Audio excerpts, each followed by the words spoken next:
Thomas. ഞാൻ നിങ്ങൾക്ക് BSA ആണ് എടുക്കുന്ന ടോപ്പിക്ക്. ഇത് എവിടെയാണ് പറഞ്ഞേക്കുന്നത്? നമ്മുടെ BSA നമ്മുടെ സിലബസിലെ 5th മൊഡ്യൂളിലാണ് BSA പറഞ്ഞിട്ടുള്ളത് കേട്ടോ. ഓക്കെ, അപ്പോൾ നമുക്ക് സബ്ജക്റ്റിലോട്ട് കിടക്കാം.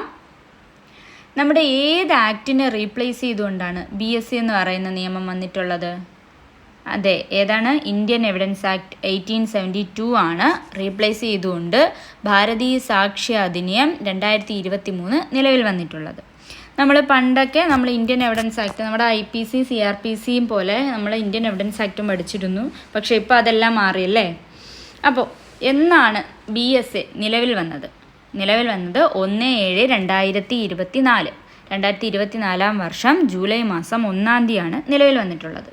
BSA മാത്രമല്ല BNSഉം BNSSഉം എല്ലാം ആ ഡേറ്റ് തന്നെയാണ് നിലവിൽ വന്നിട്ടുള്ളത് അല്ലേ. ഓക്കെ, PSC ആയതുകൊണ്ട് ചിലപ്പോൾ ഡേറ്റ് ചോദിക്കാൻ സാധ്യതയുണ്ട്. അതുകൊണ്ട് ഒന്ന് ഓർത്ത് വെച്ചേക്കണം. 1/7/2024 നിലവിൽ വന്നിട്ടുള്ളത്. 2023 ഡിസംബറിലാണ് അത് ബില്ല് അവതരിപ്പിച്ചതെങ്കിലും നിലവിൽ വന്നിട്ടുള്ളത് 1/7/2024. ഓക്കെ, ഇനി BSAയിൽ മൊത്തം എത്ര സെക്ഷനുകളുണ്ട്? 170 സെക്ഷനുകളാണുള്ളത്. മൊത്തം എത്ര സെക്ഷനാണുള്ളത്? 170 സെക്ഷൻ. ഇനി നമ്മുടെ ഈ ആക്ട് എന്ന് പറയുന്നത് ഒരു പ്രൊസീജിയറൽ ലോ ആണോ സബ്സ്റ്റാൻറ്റീവ് ലോ ആണോ? അപ്പോൾ അതിന് മുന്നേ ആദ്യം എന്താണ് സബ്സ്റ്റാൻറ്റീവ് ലോ എന്നും എന്താണ് പ്രൊസീജിയറൽ ലോ എന്നും നമ്മൾ മനസ്സിലാക്കിയിരിക്കണം. സബ്സ്റ്റാൻറ്റീവ് ലോ എന്ന് പറഞ്ഞാൽ എന്താണടേ? നമ്മുടെ ഏതെങ്കിലും റൈറ്റ്സും ലയബിലിറ്റീസും ഒക്കെ ഏതെങ്കിലും ആക്റ്റിൽ പറയുന്നുണ്ടെങ്കിൽ, അതിനെക്കുറിച്ചാണ് ആ ആക്ട് ഡീൽ ചെയ്യുന്നുണ്ടെങ്കിൽ അതൊരു സബ്സ്റ്റാൻറ്റീവ് ലോയും. ഇനി എങ്ങനെ ആ റൈറ്റ്സും ലയബിലിറ്റീസും നമുക്ക് എൻഫോഴ്സ് ചെയ്യാം, നടപ്പിലാക്കാം എന്നുള്ളത് ഡിഫൈൻ ചെയ്യുന്നത് ഒരു പ്രൊസീജിയറൽ ലോയിലാണ്. ഏതൊക്കെ പ്രൊസീജിയറിലൂടെയാണ് അത് എൻഫോഴ്സ് ചെയ്യപ്പെടേണ്ടതെന്ന് പറയുന്നത് പ്രൊസീജിയറൽ ലോയിലൂടെയാണ്. അപ്പോൾ നമ്മുടെ BSA സബ്സ്റ്റാൻറ്റീവ് ലോ ആണോ പ്രൊസീജിയറൽ ലോ ആണോ? ഓഫ് കോഴ്സ് പ്രൊസീജിയറൽ ലോ ആണല്ലേ. ഏതൊക്കെ എവിഡൻസ് ആണ്, എങ്ങനെയുള്ള എവിഡൻസുകളാണ് കോടതി അഡ്മിറ്റ് ചെയ്യുന്നത് എന്നുള്ളതാണ് പ്രൊസീജിയറൽ ലോയിൽ നമ്മുടെ എവിഡൻസ് ആക്റ്റിൽ പറയുന്നത്. അപ്പോൾ എന്തുകൊണ്ടും BSA ഒരു പ്രൊസീജിയറൽ ലോ ആണ്. ഇനി എന്തിനാണ് നമ്മുടെ ഈ BSAയിൽ എന്തിനെക്കുറിച്ചാണ് ഡീൽ ചെയ്യുന്നത്? It deals with what is admissible as evidence in Indian courts and how to prove fact. പിന്നെ എന്തൊക്കെയാണ് റെലവൻറ്റ് ഫാക്ട്സും എന്നാണ് നമ്മുടെ BSAയിൽ പറഞ്ഞിട്ടുള്ളത്. നമ്മുടെ കോടതി ഏതൊക്കെ തരത്തിലുള്ള തെളിവുകളാണ് അഡ്മിസിബിൾ ആക്കുന്നത്, അത് എങ്ങനെ നമുക്ക് തെളിയിച്ചെടുക്കാം കോടതിയിൽ, തുടങ്ങിയ പ്രൊസീജിയേഴ്സാണ് BSAയിൽ പറയുന്നത്. ഓക്കെ, അപ്പം നമുക്കിനി സെക്ഷനിലോട്ട് കിടക്കാം അല്ലേ. ഓക്കെ, അപ്പോൾ നമ്മുടെ ഫസ്റ്റ് സെക്ഷൻ എന്ന് പറയുന്നത് short title, application and commencement ആണ്. അപ്പോൾ എല്ലാ ആക്ടിൻ്റെയും ഫസ്റ്റ് സെക്ഷൻ ഓൾമോസ്റ്റ് മിക്കവാറും ഇത് തന്നെ ആയിരിക്കും. എല്ലാ ആക്ടിൻ്റെയും ഷോർട്ട് ടൈറ്റിൽ എന്ന് പറയുന്നത് എന്തായിരിക്കും? അതിൻ്റെ തന്നെ പേരായിരിക്കും. അപ്പോൾ നമ്മുടെ BSAയുടെ ഷോർട്ട് ടൈറ്റിൽ എന്താണ്? ഭാരതീയ സാക്ഷ്യ അധിനിയം 2023. നമ്മുടെ ബെയറാക്ടിൻ്റെ ഫ്രണ്ടിൽ ബൈൻഡിൽ നോക്കുകയാണെങ്കിൽ നമുക്ക് കാണാം 47/2023 എന്ന് എഴുതിയിട്ടുള്ളത്. അതെന്താണ് അങ്ങനെ മീൻ ചെയ്യുന്നത്?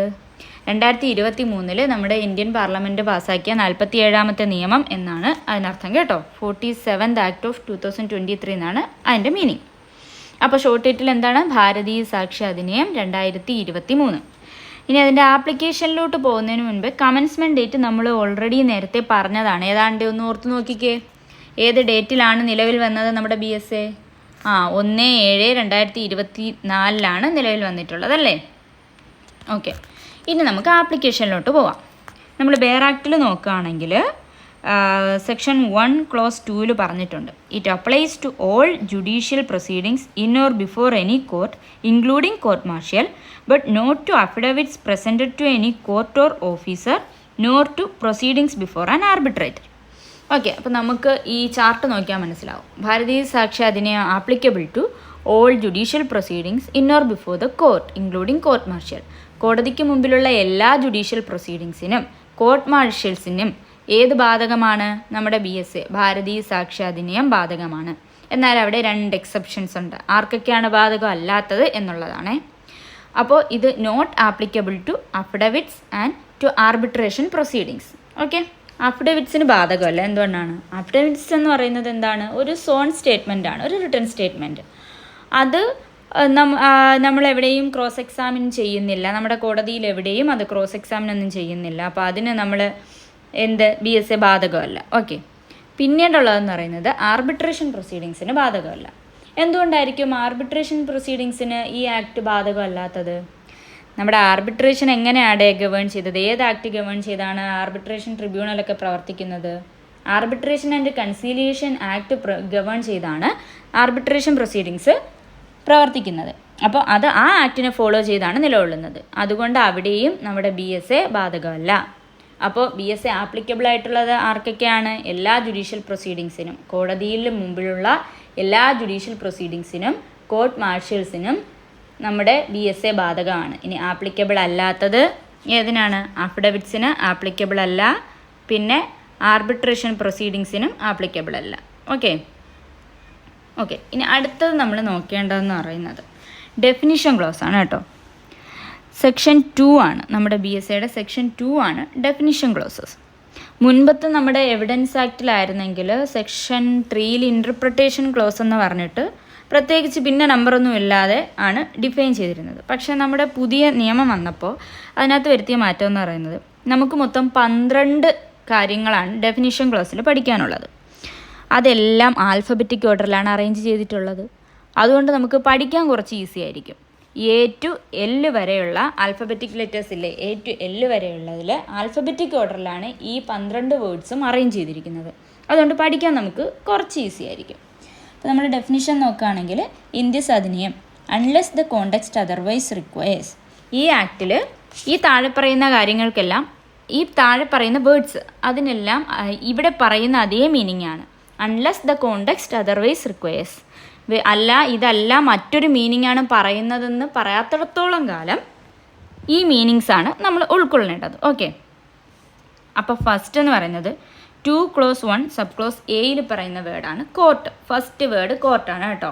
നമ്മൾ നോക്കിയറിയാം കോർട്ട്, കൺക്ലൂസീവ് പ്രൂഫ്, ഡിസ്പ്രൂവ്ഡ്. നമ്മൾ ബെയർ നോക്കുമ്പോൾ നമുക്ക് മനസ്സിലാവും എല്ലാം ആൽഫബറ്റിക് ഓർഡറിലാണ് അറേഞ്ച് ചെയ്തിരിക്കുന്നത്. അപ്പോൾ നമുക്കിനി കോർട്ടിൻ്റെ ഡെഫിനിഷനിലോട്ട് പോവാം. എന്താണ് കോർട്ട് എന്ന് പറയുന്നത്? Court includes all judges and magistrates and all persons except arbitrators legally authorised to take evidence. നമ്മൾ ഈ ഡെഫിനേഷൻ വായിക്കുമ്പോൾ അതൊരു പ്രത്യേക രീതിയിലാണ് വായിക്കേണ്ടത്. ബെയർ ആക്ട് കയ്യിലുണ്ടോടെ എല്ലാവരുടെയും? ബെയർ ആക്ടും കൂടെ എടുത്ത് വെച്ച് പഠിക്കുമ്പോൾ നമുക്ക് കുറച്ചുകൂടെ ഈസി ആയിട്ട് തോന്നും കേട്ടോ. അപ്പോൾ അതൊന്ന് നോക്കിക്കോ. Court includes all judges and magistrates and all persons legally authorised to take evidence except arbitrators എന്ന് വായിക്കുമ്പോൾ കുറച്ചുകൂടെ മനസ്സിലാക്കാൻ നമുക്ക് ഈസി ആയിരിക്കും. അപ്പോൾ കോടതി എന്ന് പറയുന്നതിൽ എന്തൊക്കെയാണ് ഇൻക്ലൂഡ് ചെയ്യപ്പെടുന്നത്? ജഡ്ജസും ഉണ്ട്, മജിസ്ട്രേറ്റ്സും ഉണ്ട്, പിന്നെ നിയമം അനുശാസിക്കുന്ന, എവിഡൻസ് എടുക്കാൻ നിയമം ഓതറൈസ് ചെയ്തിട്ടുള്ള എല്ലാ വ്യക്തികളും കോർട്ട് എന്നതിൻ്റെ ഡെഫിനിഷനിൽ പെടും കേട്ടോ. പക്ഷേ അവിടെ വരാത്ത ഒരു ടീംസ് ഉണ്ട്. ആരാടെ? ആർബിട്രേറ്റേഴ്സ്. ആർബിട്രേറ്റേഴ്സിനെ വീണ്ടും കോർട്ടിൻ്റെ ഡെഫിനിഷനിൽ നിന്നും മാറ്റി നിർത്തിയിട്ടുണ്ട്. കാരണം എന്താണ്? Arbitrators are governed by arbitration and conciliation act. Okay. അപ്പോൾ കോടതിയുടെ ഡെഫിനിഷനിൽ ഉൾപ്പെടുന്നത് ആരൊക്കെയാണ്? ജഡ്ജസും മജിസ്ട്രേറ്റും, പിന്നെ legally authorised to take persons take evidence എടുക്കാൻ നിയമം ഓതറൈസ് ചെയ്തിട്ടുള്ള എല്ലാ വ്യക്തികളും കോടതി എന്നതിൻ്റെ മീനിങ്ങിൽ വരും. ആർബിട്രേറ്റേഴ്സ് ഉൾപ്പെടത്തില്ല. ഓക്കെ. ഇനി നമ്മുടെ BNSൽ 2 clause 5ൽ കോർട്ടിൻ്റെ ഡെഫിനിഷൻ പറഞ്ഞിട്ടുണ്ട്. BNSൽ 2 clause 16ൽ ജഡ്ജസിൻ്റെ ഡെഫിനിഷനും പറഞ്ഞിട്ടുണ്ട്. അത് ഇവിടെ കണക്ട് ചെയ്ത് പഠിച്ചാൽ നമുക്ക് ഓർത്തിരിക്കാൻ കുറച്ചുകൂടെ ഈസി ആയിരിക്കും. അപ്പോൾ അടുത്ത ഡെഫിനിഷൻ നോക്കാം. അടുത്തെന്ന് പറയുന്നത് 2 സബ് ക്ലോസ് Bയിലാണ് കേട്ടോ. അതിനകത്ത് കൺക്ലൂസീവ് പ്രൂഫാണ് പറയുന്നത്. നമ്മൾ ഡെഫിനിഷൻ വായിക്കുകയാണെങ്കിൽ conclusive proof means when one fact is declared by this adhiniyam to be conclusive proof of another, the court shall, on proof of the one fact, regard the other as proved and shall not allow evidence to be given for the purpose of disproving it. നമ്മൾ direct Malayalam meaning പറയുകയാണെങ്കിൽ ഒരു fact മറ്റൊരു ഫാക്റ്റിൻ്റെ conclusive പ്രൂഫാണെന്ന് ഈ act declare ചെയ്യുന്നുണ്ടെങ്കിൽ അതിനർത്ഥം എന്താണ്?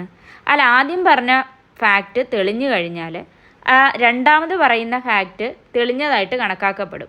അത് disprove ചെയ്യാനായിട്ട് കോടതിക്ക് ഒരു എവിഡൻസ് കൊണ്ടുവരാൻ പറയാൻ പറ്റില്ല. നമുക്ക് ഈ ടേബിൾ നോക്കുമ്പോൾ when one fact declared conclusive proof of another, the court must accept the latter as proved and no evidence can disprove it. ആദ്യത്തെ ഫാക്റ്റ് മറ്റൊന്നിൻ്റെ കൺക്ലൂസീവ് പ്രൂഫാണെന്ന് പറഞ്ഞു കഴിഞ്ഞാൽ ആദ്യത്തെ ഫാക്റ്റ് തെളിഞ്ഞു കഴിഞ്ഞു.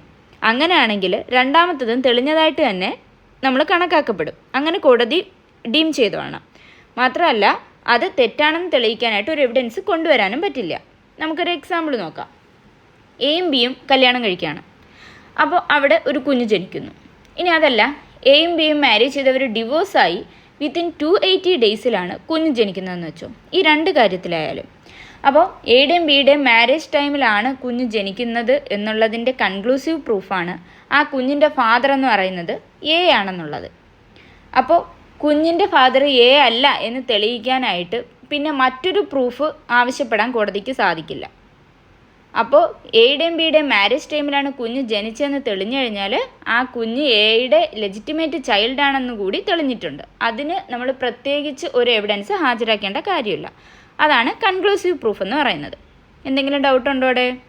അപ്പോൾ കൺക്ലൂസീവ് പ്രൂഫ് എന്ന് പറഞ്ഞാൽ എന്താണ്? രണ്ട് ഫാക്റ്റ് ഉണ്ട്. ഒരു ഫാക്റ്റ് മറ്റൊന്നിൻ്റെ കൺക്ലൂസീവ് പ്രൂഫാണെന്ന് ഈ ആക്ട് ഡിക്ലെയർ ചെയ്ത് കഴിഞ്ഞാൽ അതിൽ ഒന്ന് തെളിഞ്ഞാൽ മതി. ആദ്യത്തെ ഫാക്റ്റ് തെളിഞ്ഞാൽ രണ്ടാമത്തെ ഫാക്റ്റും പ്രൂവ്ഡായിട്ട് തന്നെ കണക്കാക്കപ്പെടും. അതിന് ഡിസ്പ്രൂവ് ചെയ്യാനായിട്ട് മറ്റൊരു എവിഡൻസ് കൊണ്ടുവരാൻ പറ്റില്ല. ഓക്കെ, മനസ്സിലായോടെ? അതാണ് കൺക്ലൂസീവ് പ്രൂഫ്. എന്തെങ്കിലും ഡൗട്ട് ഉണ്ടെങ്കിൽ അടുത്ത ക്ലാസ്സിൽ ചോദിക്കണം കേട്ടോ. അപ്പോൾ നമുക്ക് അടുത്തത് നോക്കാം. 2 സബ് ക്ലോസ് സി എന്താണെന്ന് നോക്കാം. അത് ഡിസ്പ്രൂവ്ഡ് എന്താണെന്നാണ് പറയുന്നത്. നമ്മുടെ ബെയർ ആക്ടിലെ definition, disproved in relation to a fact means when after considering the matters before it, the court either believes that it does not exist or considers its non-existence so probable that a prudent man ought, under the circumstances of the particular case, to act upon the supposition that it does not exist.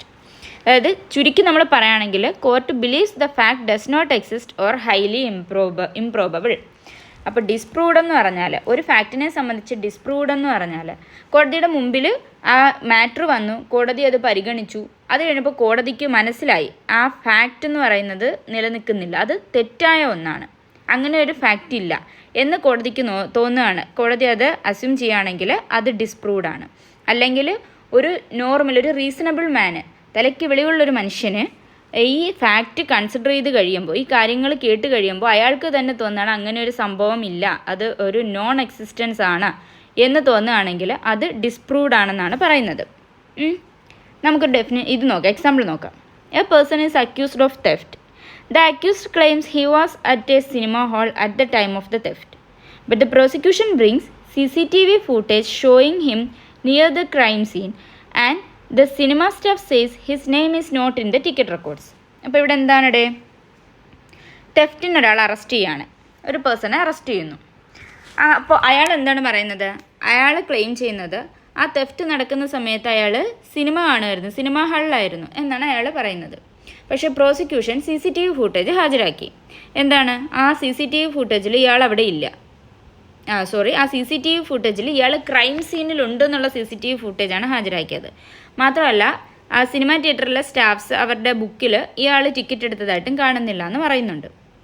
അപ്പോൾ the അലിബി is ഡിസ്പ്രൂവ്ഡ്. അയാൾ ആ സ്ഥലത്ത് ഇല്ലായിരുന്നു എന്ന് അയാൾ പറഞ്ഞ alibi എന്താണ് ഇവിടെ? ഡിസ്പ്രൂവ്ഡ് ആയിക്കഴിഞ്ഞു. Because the court is convinced that his claim of being at the cinema is false. അയാൾ സിനിമ ഹാളിലായിരുന്നു എന്ന് പറഞ്ഞ കാര്യം തെറ്റാണ്, അത് കോടതിക്ക് മനസ്സിലായി കഴിഞ്ഞു. അപ്പോൾ അയാൾ അവിടെ ആയിരുന്നു എന്ന് പറഞ്ഞ ആ ഫാക്റ്റ് എന്താണ്? ഡിസ്പ്രൂവ്ഡ് ആയി കഴിഞ്ഞിട്ടുണ്ട്. അടുത്ത ഡെഫിനിഷൻ നോക്കുകയാണെങ്കിൽ 2 ക്ലോസ് 1 സബ് ക്ലോസ് ഡിയിൽ ഡോക്യുമെൻ്റ് ആണ് ഡിഫൈൻ ചെയ്തിട്ടുള്ളത്. ഡോക്യുമെൻ്റ് എന്ന് പറഞ്ഞാൽ എന്താണ്? നമ്മൾ കോടതിയിൽ ഹാജരാക്കുന്നത് മാത്രമാണോ ഡോക്യുമെൻ്റ്? അല്ല. ഡോക്യുമെൻ്റ് പറഞ്ഞാൽ document means any matter expressed or described or otherwise recorded upon any substance by means of letters, figures or marks or any other means or by more than one of those means intended to be used or which may be used for the purpose of recording that matter and includes electronic and digital records. അപ്പോൾ ചുരുക്കി പറഞ്ഞാൽ documents എന്ന് പറയുന്നത് ഒരു സബ്സ്റ്റൻസിൽ നമ്മൾ ഒരു കാര്യം express ചെയ്യുകയോ ഡിസ്ക്രൈബ് ചെയ്യുകയോ ചെയ്യുകയാണ്. ഏതൊക്കെ രീതിയിലാണ്? Letters, figures, marks or any other means. നമ്മൾ അക്ഷരങ്ങളിലൂടെയോ ഫിഗേഴ്സിലൂടെയോ മാർക്സിലൂടെയോ നമ്മൾ ഒരു സബ്സ്റ്റൻസിൽ ഒരു കാര്യം എക്സ്പ്രസ് ചെയ്യുകയാണ്, അല്ലെങ്കിൽ റെക്കോർഡ് ചെയ്യുകയാണ്. ഈ റെക്കോർഡ് എന്ന് പറയുന്നത് ഇപ്പോൾ വന്ന മാറ്റമാണ് കേട്ടോ. മുമ്പത്തെ ഡോക്യുമെൻറ്റിൻ്റെ ഡെഫിനിഷനിൽ ഈ ഇലക്ട്രോണിക്കിൻ്റെ കാര്യങ്ങൾ, ഡിജിറ്റൽ റെക്കോർഡ്സ് ഒന്നും ഉൾപ്പെടുത്തിയിരുന്നില്ല. ഇപ്പോഴാണ് അത് ആഡ് ചെയ്തിട്ടുള്ളത്. അപ്പോൾ ഒരു സബ്സ്റ്റൻസ് എന്ന് പറയുമ്പോൾ ഇപ്പോൾ ഒരു പേപ്പറിലാണ് എഴുതി പിടിപ്പിക്കുന്നതെങ്കിൽ ആ പേപ്പറാണ് സബ്സ്റ്റൻസ്. ലെറ്റേഴ്സിലൂടെ നമ്മളൊരു കാര്യം ഡിസ്ക്രൈബ് ചെയ്യുകയാണ്. ഓക്കെ, അങ്ങനെ മനസ്സിലാക്കണം. അങ്ങനെ ലെറ്റേഴ്സിലൂടെയോ ഫിഗേഴ്സിലൂടെയോ മാർക്സിലൂടെയോ ഒരു സബ്സ്റ്റൻസിൽ നമ്മളൊരു മാറ്റർ എക്സ്പ്രസ് ചെയ്യുകയാണ്. മാത്രമല്ല നമ്മളത് റെക്കോർഡ് ചെയ്യാനായിട്ടാണ് ഉപയോഗിക്കുന്നത്. For the purpose of recording that matter. അതിൽ എന്തും ഉൾപ്പെടുന്നുണ്ട്, ഇലക്ട്രോണിക്കും ഡിജിറ്റൽ റെക്കോർഡ്സും ഉൾപ്പെടുന്നുണ്ട്. അപ്പോൾ ഡോക്യുമെൻറ്റിൻ്റെ അർത്ഥത്തിൽ ഏത് വാക്കുകളും കൂടി വരുന്നുണ്ട്, ഡിജിറ്റൽ റെക്കോർഡ്സും വരുന്നുണ്ട്, ഇലക്ട്രോണിക്സും വരുന്നുണ്ട് കേട്ടോ, ഇലക്ട്രോണിക് റെക്കോർഡ്സും വരുന്നുണ്ട്. അതാണ് ഡോക്യുമെൻ്റ് എന്ന് പറയുന്നത്. എക്സാമ്പിൾ നോക്കുകയാണെങ്കിൽ ഇപ്പോൾ PDF, letter, audio file, WhatsApp messages ഇതെല്ലാം ഡോക്യുമെൻറ്റിൽ വരുന്നതാണ്. ഒരു റൈറ്റിംഗ് ഒരു ഡോക്യുമെൻ്റാണ്. Printed words ഡോക്യുമെൻ്റാണ്. മാപ്പ്, അത് നമ്മളിപ്പോൾ ഒരു മാപ്പ് വരച്ച് കാണിക്കുന്നില്ലേ, ലെറ്റേഴ്സ് അല്ല, അതൊരു വരച്ച് കാണിക്കുന്നതാണ്, അതും ഒരു ഡോക്യുമെൻ്റാണ്. And inscription on a metal plate or stone is a document. ഒരു കല്ലിൽ എഴുതി വെക്കുന്നതായാലും അതൊരു ഡോക്യുമെൻ്റാണ്. കാരിക്കേച്ചർ ഒരു ഡോക്യുമെൻ്റാണ്. അങ്ങനെ നമ്മൾ ഒരു കാര്യം കൺവേ ചെയ്യാനായിട്ട് എന്തെല്ലാം രീതികൾ ഉപയോഗിക്കുന്നു അതെല്ലാം ഡോക്യുമെൻ്റാണ്. ഒരു സബ്സ്റ്റൻസിൽ ഏതെല്ലാം രീതിയിലൂടെ നമ്മളൊരു മാറ്റർ കൺവേ ചെയ്യുന്നു അതെല്ലാം ഡോക്യുമെൻ്റാണ്. ഓക്കെ, 2D ആണ് ഡോക്യുമെൻ്റ്. അടുത്തതെന്ന് പറയുന്നത് നമ്മുടെ ഇമ്പോർട്ടൻ്റ് ആയിട്ടുള്ളൊരു സെക്ഷനാണ് എവിഡൻസ്. 2 ക്ലോസ് ഇയിലാണ് എവിഡൻസ് എന്താണെന്ന് പറയുന്നത്. 2 സബ് ക്ലോസ് ഇയിൽ evidence means and includes all statements including statement given electronically which the court permits or requests to be made before it by witnesses in relation to matters of fact under inquiry, and such statements are called oral evidence. അപ്പോൾ നമ്മൾ എവിഡൻസിൻ്റെ ഡെഫിനിഷനിൽ 2 type evidence ആണ് പറഞ്ഞിട്ടുള്ളത്. Oral എവിഡൻസും ഉണ്ട്, documentary എവിഡൻസും ഉണ്ട്. അപ്പോൾ ഈ എവിഡൻസിൽ oral എവിഡൻസും ഉൾപ്പെടും, documentary എവിഡൻസും ഉൾപ്പെടും. അത് നമ്മൾ ഈ ചാർട്ട് നോക്കുമ്പോൾ നിങ്ങൾക്ക് മനസ്സിലാവും കേട്ടോ, ഈ ചാർട്ടിൽ. ഓക്കെ, അപ്പോൾ ഓറൽ എവിഡൻസ് എന്താണെന്ന് വെച്ചാൽ all statements including statements given electronically. നമ്മൾ ഒരു ഇലക്ട്രോണിക് ഡിവൈസിലൂടെ കൊടുക്കുന്ന സ്റ്റേറ്റ്മെൻറ്റ്സും നമ്മളല്ലാതെ നേരിട്ട് ഒരു കോടതിയിൽ ഹാജരായി നമ്മൾ നൽകുന്ന സ്റ്റേറ്റ്മെൻറ്റ്സും. അത് ആ സ്റ്റേറ്റ്മെൻറ്റ് നൽകുന്നത് ആരായിരിക്കണം? വിറ്റ്നസ് ആയിരിക്കണം നൽകേണ്ടത്.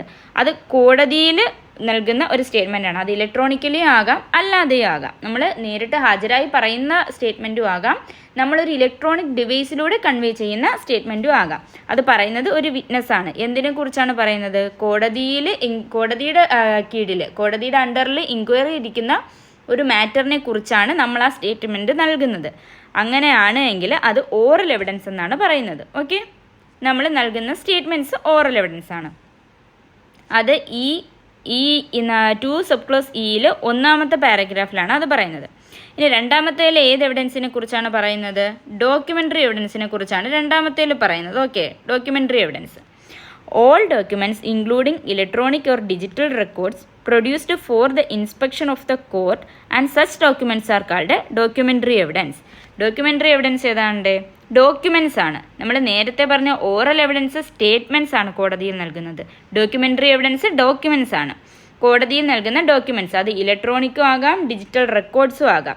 കോടതിയിൽ ഇൻസ്പെക്ഷന് വേണ്ടിയാണ് നമ്മളത് നൽകുന്നത്. അതിനെയാണ് നമ്മൾ ഡോക്യുമെൻ്ററി എവിഡൻസ് എന്ന് പറയുന്നത്. ഓക്കെ, ഒരു ഇലക്ട്രോണിക് ഡിവൈസിലൂടെ നൽകുന്ന statement electronic evidence, oral evidence ആണോ ഡോക്യുമെൻ്ററി എവിഡൻസ് ആണോ? ഒന്ന് ഓർത്ത് നോക്കിയടേ.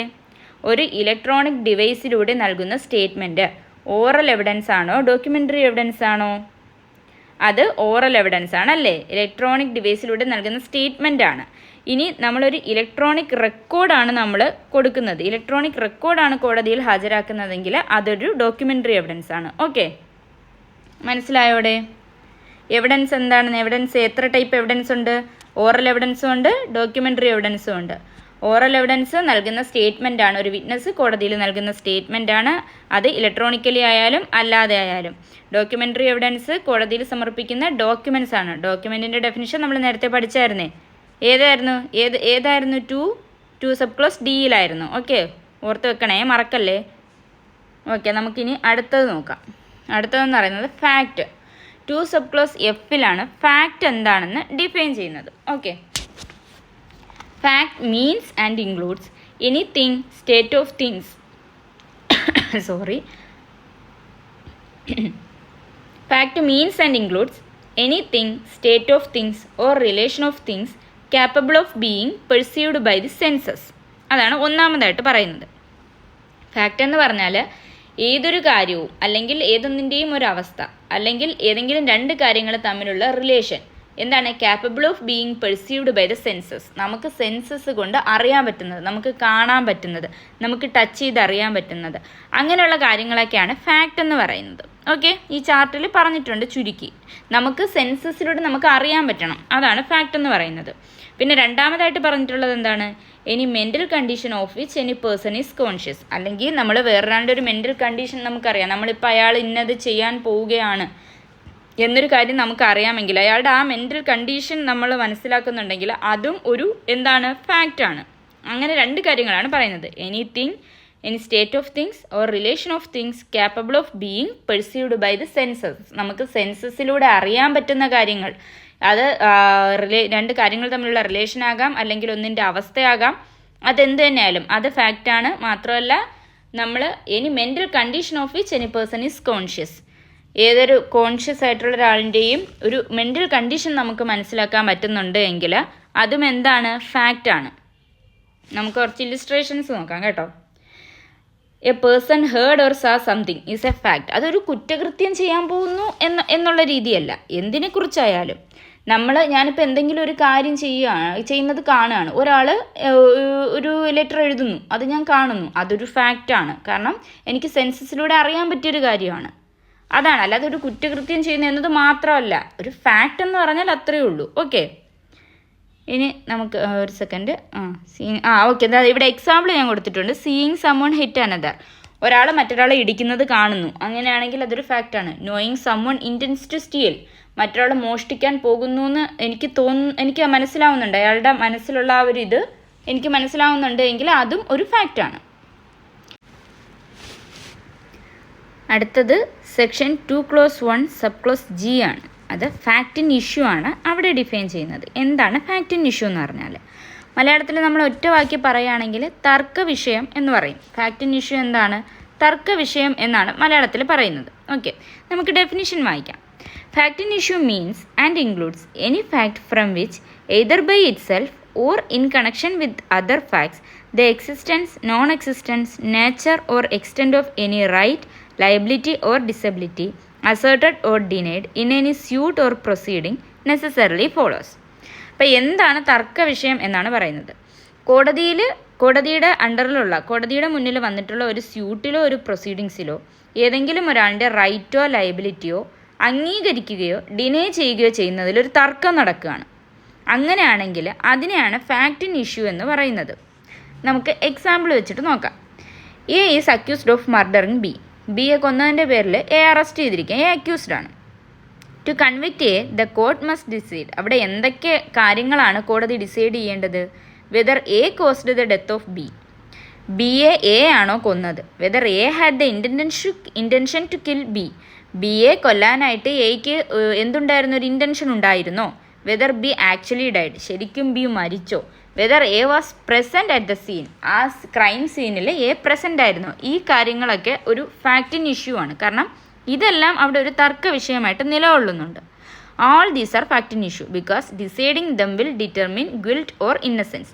കാരണം ഈ ഫാക്റ്റ് ഇൻ ഇഷ്യൂസ്, ഈ ക്വസ്റ്റ്യൻസിന് ആൻസർ കൊടുക്കുമ്പോൾ അവിടെ ഒന്നുകിൽ ഒരാളുടെ ഇന്നസെൻസ് പ്രൂവ് ചെയ്യും, അല്ലെങ്കിൽ ഒരാളുടെ കുറ്റകൃത്യം പ്രൂവ് ചെയ്യും. അങ്ങനെ കോടതിയുടെ മുമ്പിലുള്ള ഒരു സ്യൂട്ടിലോ പ്രൊസീഡിങ്സിലോ ഏതെങ്കിലും ഒരാളുടെ റൈറ്റോ ലയബിലിറ്റിയോ അംഗീകരിക്കുകയോ ഡിനൈ ചെയ്യുകയോ ചെയ്യുന്നതിലൊരു തർക്കം ഉണ്ടെങ്കിൽ അവിടെയാണ് ഫാക്റ്റ് ഇൻ ഇഷ്യൂ എന്ന് പറയുന്നത്. ഓക്കെ, ഇനി അവിടെ ഒരു എക്സ്പ്ലനേഷൻ ഉണ്ട്.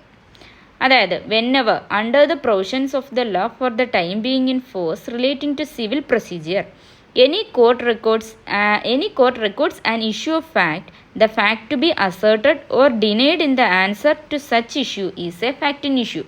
നമുക്ക് സിവിൽ കേസ് ഡീൽ ചെയ്യുന്നവർക്കാണെങ്കിൽ അറിയായിരിക്കും, നമ്മൾ കോടതി ഇഷ്യൂസ് ഫ്രെയിം ചെയ്യും. കോടതിയാണല്ലോ ഇഷ്യൂസ് ഫ്രെയിം ചെയ്യുന്നത്. അപ്പോൾ ആ ഇഷ്യൂസ് സിവിൽ പ്രൊസീജിയറിൽ ആ ഇഷ്യൂസ് കോടതി റെക്കോർഡ് ചെയ്യുമ്പോൾ the fact to be asserted or denied in the answer to such issue is a fact in issue. കോടതി റെക്കോർഡ് ചെയ്യുന്ന ആ ഇഷ്യൂസിന് നമ്മൾ ആൻസർ കണ്ടെത്തുമല്ലോ. ആ ആൻസറിലൂടെ ഏതൊരു ഫാക്റ്റ് അസർട്ട് ചെയ്യുകയോ ഡിനൈ ചെയ്യുകയോ ചെയ്യുകയാണെങ്കിൽ അത് ഫാക്റ്റ് ഇൻ ഇഷ്യൂ ആണ്.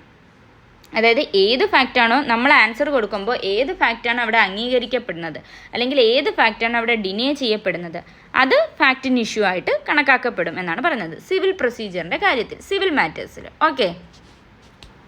ഇനി അടുത്തതെന്ന് പറയുന്നത് two clause 1 sub clause H ആണ്. മേ പ്രസ്യൂം എന്ന് വെച്ചാൽ എന്താണെന്നാണ് മീൻ ചെയ്യുന്നത്.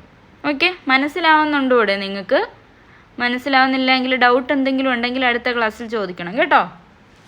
മേ പ്രസ്യൂം എന്ന് വെച്ചാൽ എന്താണ്? 2 close 1 sub close എച്ചിലാണ് may presume എന്താണെന്ന് പറഞ്ഞിട്ടുള്ളത്.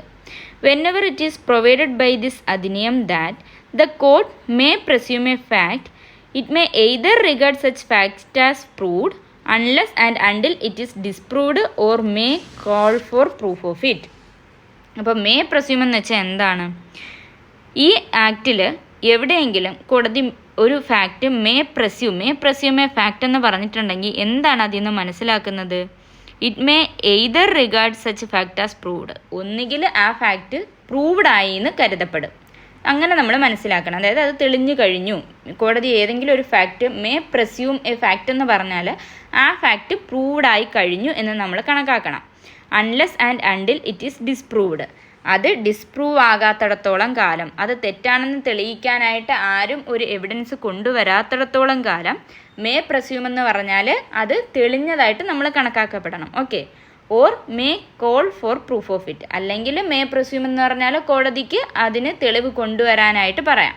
ഒന്നുകിൽ അത് തെളിഞ്ഞതായിരിക്കും, അല്ലെങ്കിൽ അത് തെളിയിക്കാനായിട്ട് ഒരു എവിഡൻസ് കൊണ്ടുവരാനായിട്ട് കോടതിക്ക് പറയാം. അതാണ് മേ പ്രസ്യൂം എന്ന് പറയുന്നത്. ഓക്കെ, മേ പ്രസ്യൂം ഉണ്ട്, ഷാൾ പ്രസ്യൂം ഉണ്ട്, കൺക്ലൂസീവ് പ്രൂഫ് ഉണ്ട്. ഓക്കെ, അതിൽ മേ പ്രസ്യൂമാണ് നമ്മളിപ്പോൾ പറഞ്ഞത്. കൺക്ലൂസീവ് പ്രൂഫ് നമ്മൾ ഇതിന് മുന്നത്തെ ഡെഫിനിഷനിൽ പഠിച്ചു. ഏതായിരുന്നു കൺക്ലൂസീവ് പ്രൂഫ്? ഫസ്റ്റ് ഡെഫിനിഷൻ തുടങ്ങുന്നത് എവിടെ നിന്നാണ്? 2 സബ് ക്ലോസ് സിയിലാണ്, 2 സബ് ക്ലോസ് എയിലാണ് ഡെഫിനിഷൻ തുടങ്ങുന്നത്. അപ്പോൾ ആദ്യം തുടങ്ങുന്നത് സി എന്ന ലെറ്ററിലാണ്, കോർട്ടിൽ നിന്നാണ് തുടങ്ങുന്നത്. രണ്ടാമത് തന്നെ ഏതുണ്ട്? കൺക്ലൂസീവ് പ്രൂഫ് ഉണ്ട്. അപ്പോൾ 2 സബ് ക്ലോസ് ബിയിലാണ് നമ്മൾ കൺക്ലൂസീവ് പ്രൂഫ് ഡിഫൈൻ ചെയ്തിരുന്നത്. ഓക്കെ, അത് മറക്കരുതേ. ഇനി അപ്പോൾ നമ്മൾ അടുത്ത് നോക്കേണ്ടത്, അതിന് മുൻപ് നമുക്ക് ദാണ്ട് ഇവിടെ ഒരു ഇതുണ്ട്, ഇല്ലുസ്ട്രേഷൻ ഉണ്ട്, നിങ്ങളൊന്ന് നോക്കണേ.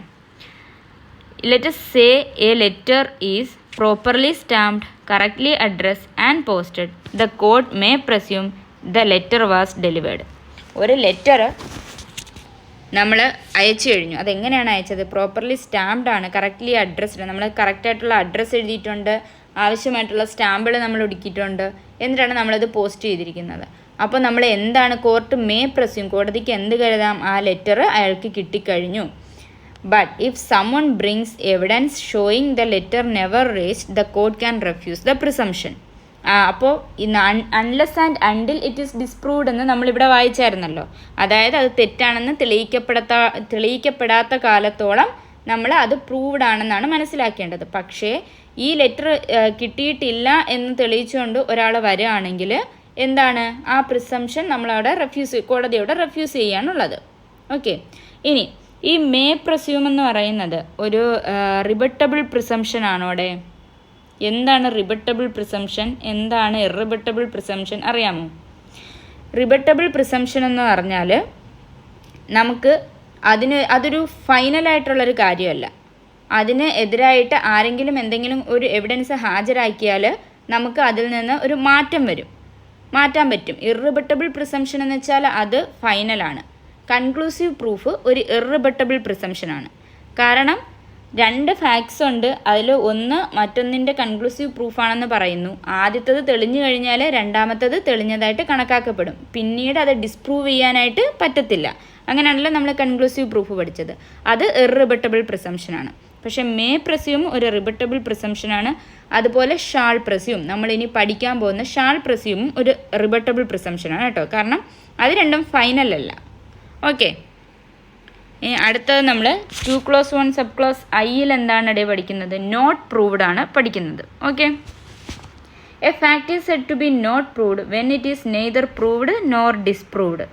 ഓക്കെ, ഒരു ഫാക്റ്റ് എപ്പോഴാണ് നോട്ട് പ്രൂവ്ഡ് എന്ന് പറയുന്നത്, തെളിയിക്കപ്പെട്ടിട്ടില്ല എന്ന് പറയുന്നത് എപ്പോഴാണ്? When it is neither proved nor disproved. അത് പ്രൂവ്ഡുമായിട്ടില്ല, ഡിസ്പ്രൂവ്ഡുമായിട്ടില്ല. അതായത് അത് ശരിയാണെന്നും തെളിഞ്ഞിട്ടില്ല, തെറ്റാണെന്നും തെളിഞ്ഞിട്ടില്ല. അവിടെ ഒരു അൺസർട്ടനിറ്റിയാണ് നിലകൊള്ളുന്നത്. ശരിയാണെന്നും പറയാൻ പറ്റില്ല, തെറ്റാണെന്നും പറയാൻ പറ്റില്ല എങ്കിൽ അത് തെളിഞ്ഞിട്ടില്ല എന്നാണ് നമ്മൾ കൺസിഡർ ചെയ്യുന്നത്. Not proved. Okay, a fact is not proved when there is not enough evidence to believe it is true. Okay, അത് ശരിയാണെന്ന് വിശ്വസിക്കാൻ തക്കതായിട്ടുള്ള ഇനഫ് എവിഡൻസ് ഇല്ല, അത് ഡിസ്പ്രൂവ്ഡ് തെറ്റാണെന്ന് നമുക്ക് മനസ്സിലാക്കാൻ പറ്റിയിട്ടുള്ള ഇനഫ് എവിഡൻസ് ഇല്ല എങ്കിൽ നോട്ട് പ്രൂവ്ഡ് ആയിട്ട് തന്നെയാണ് അതിരിക്കുന്നത്. ഓക്കെ, മനസ്സിലായുടെ നോട്ട് പ്രൂവ്ഡ് എന്താണെന്ന്? ശരിയുമല്ല തെറ്റുമല്ല, അങ്ങനെ തെളിയിച്ചിട്ടില്ല, ഒരു അൺസർട്ടനിറ്റിയിലാണ് നിൽക്കുന്നത്.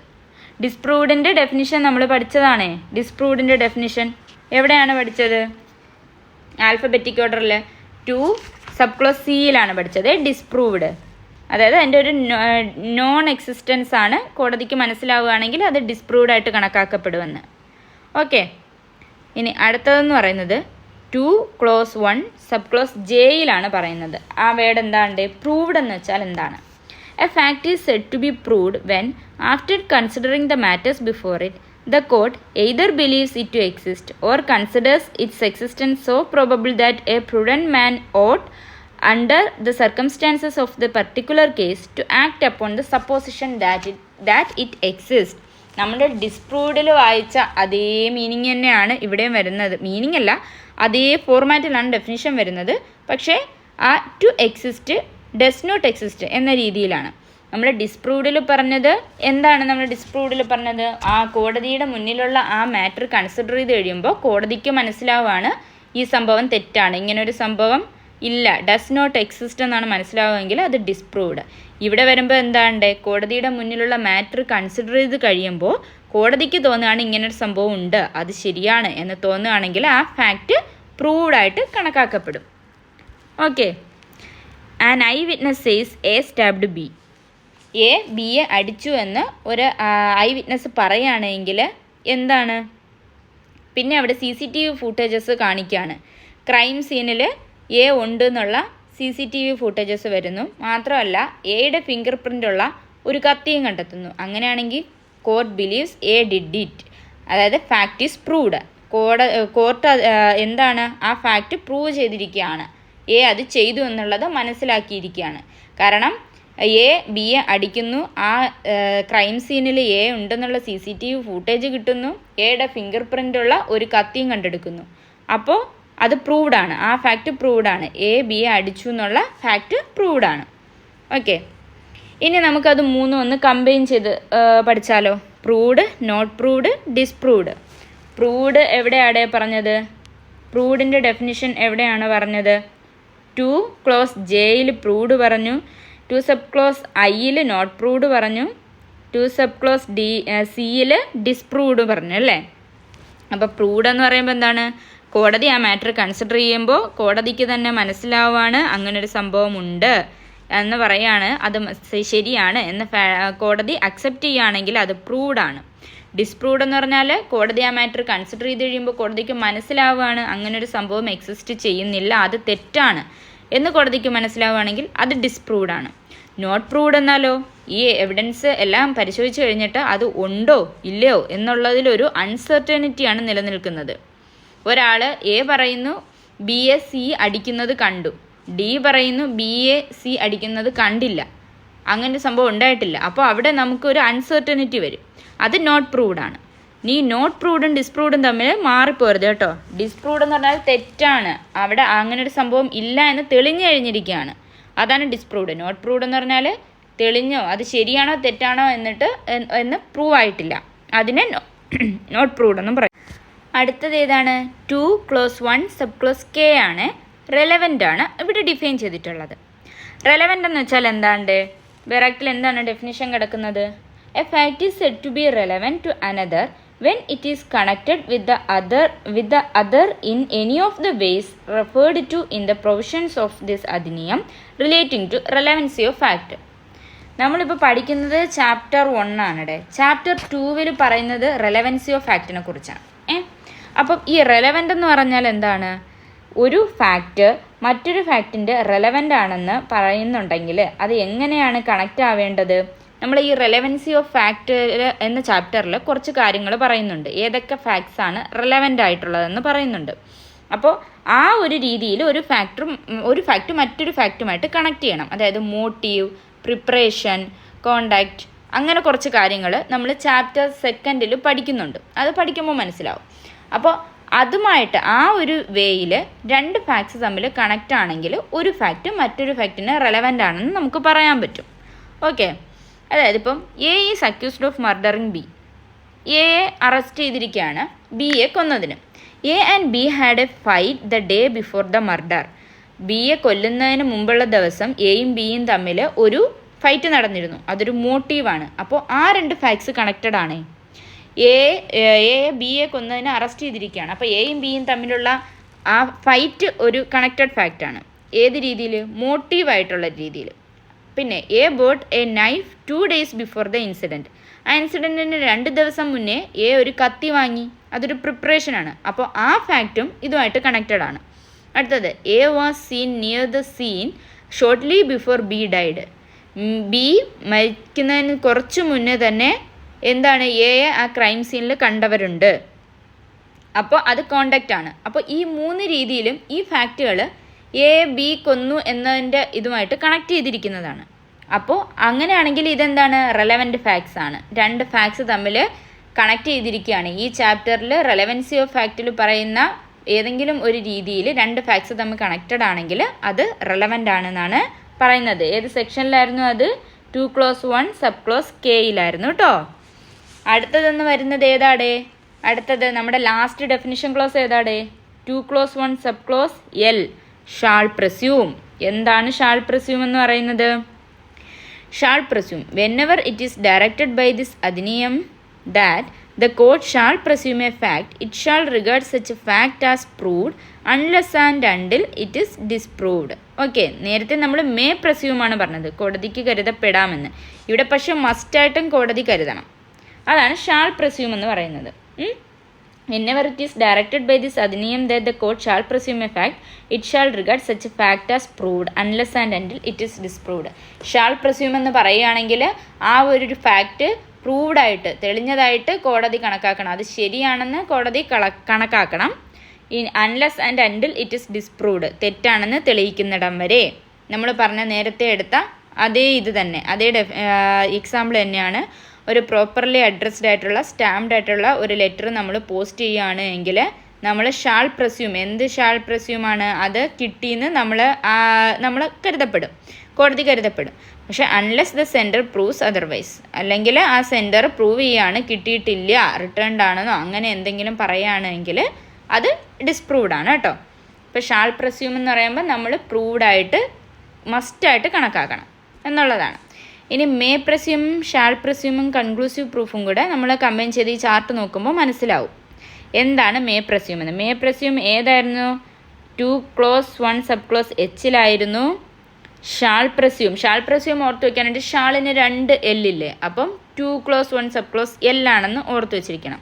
അതുപോലെ തന്നെ കൺക്ലൂസീവ് പ്രൂഫ് നമുക്ക് ഓർത്ത് വയ്ക്കാൻ പറ്റും. കാരണം ഡെഫിനിഷൻ ക്ലോസ് തുടങ്ങുന്നതിൽ ആദ്യത്തേത് കോർട്ടും രണ്ടാമത്തേത് കൺക്ലൂസീവ് പ്രൂഫുമാണ്. അപ്പം എ കോർട്ടാണെങ്കിൽ ബി കൺക്ലൂസീവ് പ്രൂഫാണ്. പിന്നെ മേ പ്രസ്യൂം മാത്രം നമ്മളൊന്ന് ഓർത്ത് പഠിച്ചു വെച്ചിരിക്കണം, എച്ച് എന്നുള്ളതാണ് കേട്ടോ. May presume, court may presume or ask for proof. കോടതിക്ക് call for proof of it. നമുക്ക് ഒന്നുകിൽ കോടതിക്ക് അത് തെളിഞ്ഞതായിട്ട് നമ്മൾ കണക്കാക്കാം, അല്ലെങ്കിൽ തെളിവ് കൊണ്ടുവരാനായിട്ട് പറയാം. മേ പ്രസ്യൂം ആണെങ്കിൽ. ഷാൾ പ്രസ്യൂം ആണെങ്കിൽ കോർട്ട് അത് തെളിഞ്ഞതായിട്ട് തന്നെ കണക്കാക്കണം. Okay, unless it is disproved, അത് ഡിസ്പ്രൂവ് ആകാത്തിടത്തോളം കാലം. ഓക്കെ, പിന്നെ കൺക്ലൂസീവ് പ്രൂഫ് എന്ന് പറയുമ്പോൾ അത് ഇറിബട്ടബിൾ ആണ്, അത് മസ്റ്റായിട്ടും അത് പ്രൂഫാണ്. അത് ഇനി ഡിസ്പ്രൂവ് ചെയ്യാനായിട്ട് ഒരു തെളിവ് കൊണ്ടുവരാൻ പറയാൻ കോടതിക്ക് പറ്റുമോടെ? പറ്റത്തില്ല. ഓക്കെ, ഇനി ഒരു ക്വസ്റ്റ്യൻ നോക്ക്. ഇത് ഒരു പ്രീവിയസ് ഇയർ ക്വസ്റ്റ്യൻ ആണ് കേട്ടോ. Which of the following is irrebuttable presumption? താഴെ തന്നിട്ടുള്ളതിൽ ഏതാണ് ഇറിബട്ടബിൾ പ്രിസംഷൻ എന്നാണ് ചോദിച്ചിട്ടുള്ളത്. ഏതാണ്? ഒന്ന് നോക്കിയേ. മേ പ്രസ്യൂം ആണോ, കൺക്ലൂസീവ് പ്രൂഫാണോ, ഷാൾ പ്രസ്യൂം ആണോ, ഡിസ്പ്രൂവ്ഡ് ആണോ? ഏതാണ് ഇറിബട്ടബിൾ പ്രിസംഷൻ? അതായത് ഫൈനലായിട്ടുള്ളത്. ഇനി അത് ഡിസ്പ്രൂവ് ചെയ്യാനായിട്ട് മറ്റൊരു തെളിവ് കൊണ്ടുവരാൻ പറയാൻ കോടതിക്ക് പറ്റത്തില്ല എന്നുള്ളത് ഇതിൽ ഏതാണിടെ? മേ പ്രസ്യൂം ആണോ, ഷാൾ പ്രസ്യൂം ആണോ, കൺക്ലൂസീവ് പ്രൂഫാണോ? ഏതാണ്? കൺക്ലൂസീവ് പ്രൂഫാണല്ലേ. അപ്പോൾ ഓർത്ത് വെച്ചിരിക്കണം, അത് മറക്കരുത്. ഇത് പ്രീവിയസ് ഇയർ ക്വസ്റ്റ്യൻ ആയിരുന്നു. അപ്പോൾ ഈ ഡെഫിനിഷൻ ക്ലോസസ് എല്ലാവർക്കും മനസ്സിലായോടെ? മനസ്സിലായി എന്നാണ്. ഇനി എന്തെങ്കിലും ഡൗട്ട്സ് ഉണ്ടെങ്കിൽ അടുത്ത ക്ലാസ്സിൽ ഉറപ്പായിട്ടും ചോദിക്കണം കേട്ടോ. ഡൗട്ട് എന്തെങ്കിലും ഉണ്ടെങ്കിൽ. നമുക്ക് ഡെഫിനിഷൻസ് പഠിക്കാൻ ആൽഫബറ്റിക് ഓർഡറിലായതുകൊണ്ട് അത്യാവശ്യം എളുപ്പമാണ്.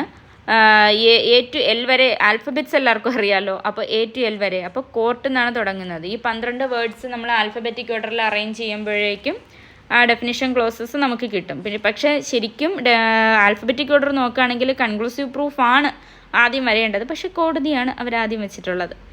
എനിവേയ്സ്, അപ്പോൾ ഈ ക്ലാസ്സിൽ നിങ്ങൾക്ക് എന്തെങ്കിലും ഡൗട്ട്സ് ഉണ്ടെങ്കിൽ അടുത്ത ക്ലാസ്സിൽ ഉറപ്പായിട്ടും ചോദിക്കണം.